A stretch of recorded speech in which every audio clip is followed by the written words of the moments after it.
Hi friends, మనం ఈ వీడియోలో దొండకాయ ఫ్రైని చాలా సింపుల్గా, చాలా ఈజీగా, చాలా అంటే చాలా సింపుల్గా ఎట్లా చేసుకోవాలని చూస్తున్నాం. ఫస్ట్ మనం దొండకాయలు తీసుకొని దాంట్లోని చాలా చిన్న పీసెస్ కట్ చేసుకోవాలి. దొడ్డు అనుకో ఫ్రైకి అంత మంచిగా ఉండదు, అందుకని చెప్పి పీసులు చాలా చిన్నగా కట్ చేసుకోవాలి. ఎగ్జాంపుల్ ఒకటే చూపిస్తున్నాను నేను. అంటే ఇట్లా కట్ చేయాలని కాదు, కానీ పీస్ ఎంత సైజ్ ఎంత ఉండాలనేది చూపిస్తున్నా. ఇట్లా ఒక దాంట్లో 4 భాగాలు చేసి ఆ 4 భాగాల్లో మళ్ళీ ఇట్లా చిన్న చిన్న పీసులు కట్ చేసిన. ఒక పీసు ఈ సైజులో ఉండాలి. అంటే ఇలా చిన్న ఉంటే జర మంచిగా ఫ్రై అవుతుంది, మంచిగా ఉంటుంది. మనం డైరెక్ట్ ఫ్రై చేస్తున్నాము. ఫస్ట్ నూనె పోసుకోవాలి. నూనె పోసుకున్నాక దాంట్లో కొంచెం అంత జీలకర్ర వేసుకోవాలి.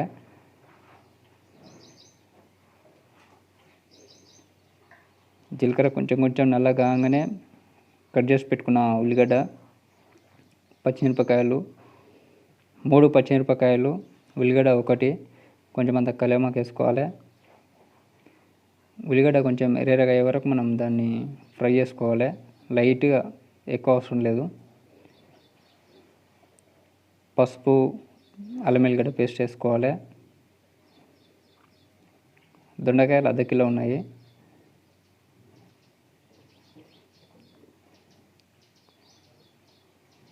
ఇది ఫ్రై అయినాక మనం దీంట్లో దొండకాయలు వేసుకోవాలి, కట్ చేసి పెట్టుకున్న పచ్చలు.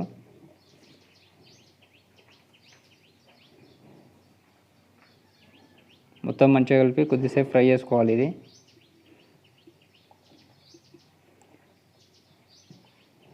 టైం పడుతుంది, ఒక 10-15 నిమిషాలు టైం పడుతుంది మొత్తం ఫ్రై కానికే. కలుపుకుంటూ ఫ్రై చేసుకోవాలి మాడిపోకుండా.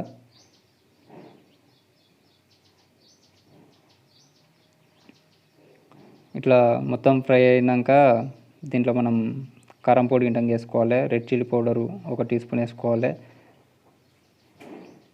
కొంచెం అంత ధనియాల పొడి వేసుకోవాలి, సగం టీ స్పూను.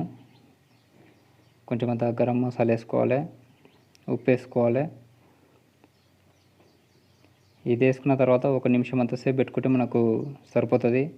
తర్వాత దీంట్లో 1 నిమిషం అంతసేపు ఇట్లా ఫ్రై అయిన తర్వాత మనకు లాస్ట్కు కొత్తిమీర వేసుకోవాలి. ఇంతే ఫ్రెండ్స్, చాలా సింపుల్గా మనం దొండకాయ ఫ్రైని చేసుకోవచ్చు. దీంట్లో అవి వేయాల్సిన అవసరం లేదు. మంచిగా టేస్ట్ అవుతుంది. రొట్టెల మీదకి, చపాతీల మీదకి అయితే చాలా బాగుంటుంది. అన్నంలో కూడా బాగుంటుంది. వీడియో చూసినందుకు థ్యాంక్ యూ.